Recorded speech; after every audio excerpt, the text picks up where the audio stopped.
Alors on va sectionner un cône par un plan qui est parallèle à la base.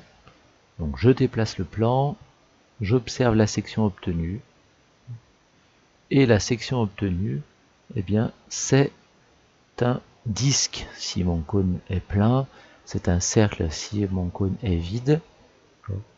Donc c'est tout simplement, on va dire, une réduction de la base du cône. Donc si je vais varier la hauteur et le rayon du cône, je vais obtenir exactement la même chose, j'obtiens encore un cercle ou un disque, c'est ce qu'on a dit, ça dépend si notre solide est plein ou pas. Alors voyons voir au niveau d'une pyramide ce que peut donner la section d'une pyramide par un plan qui est parallèle à la base. Alors ici c'est une pyramide à base rectangulaire.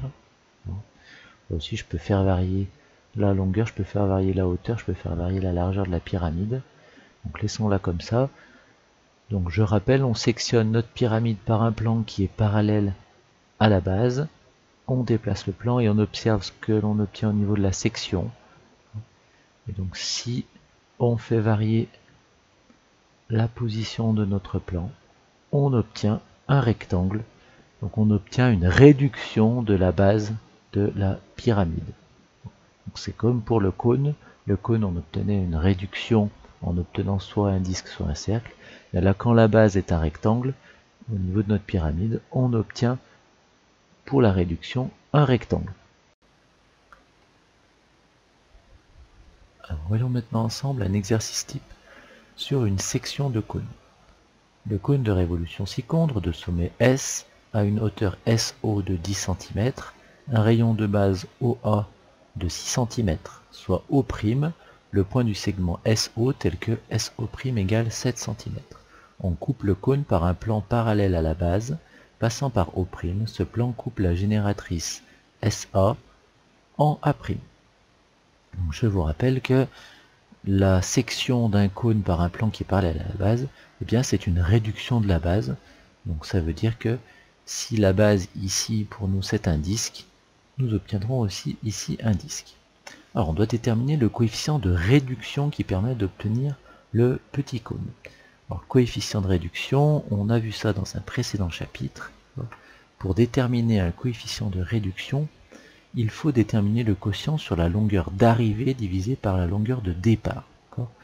Donc longueur d'arrivée divisée par longueur de départ, c'est SO' sur SO. Alors pourquoi je prends SO' sur SO? Je pourrais prendre O'A' sur OA, je pourrais prendre SA' sur SA, mais ce que j'ai pas précisé, c'est que si on repère toutes les longueurs que l'on connaît, OA fait 6, SO' fait 7, la longueur SO ici fait 10. Et on n'a aucune information sur O'A' ou sur SA' ou sur SA. Donc SO' sur SO, ça fait 7 dixièmes. Donc notre coefficient de réduction, c'est 0,7 ou 7 dixièmes, comme on veut. On indique le coefficient de réduction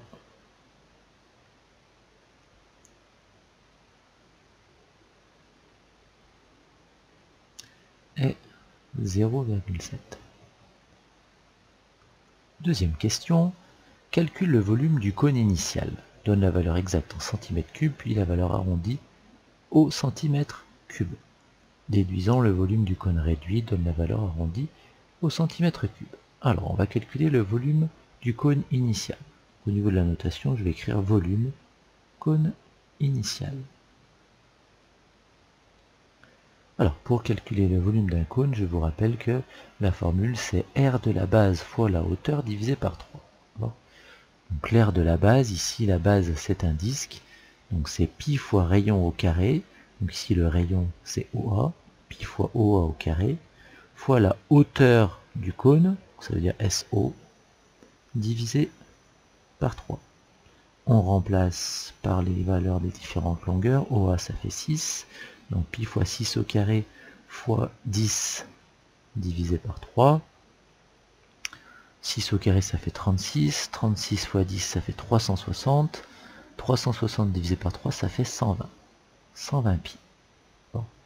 Donc 120 pi, c'est la valeur exacte. 120 pi cm3. Si nous prenons la calculatrice, on obtient environ 377 cm3. Donc le volume du cône initial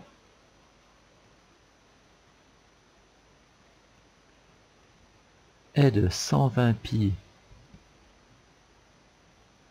cm3, soit environ 377 cm3. Et deuxième partie de question, déduisant le volume du cône réduit. Je vous rappelle que lorsque nous avons vu les agrandissements-réductions, dans un agrandissement ou une réduction, ici c'est une réduction, si les longueurs sont multipliées par un nombre, les aires sont multipliées par le nombre au carré, et les volumes sont multipliés par le nombre au cube.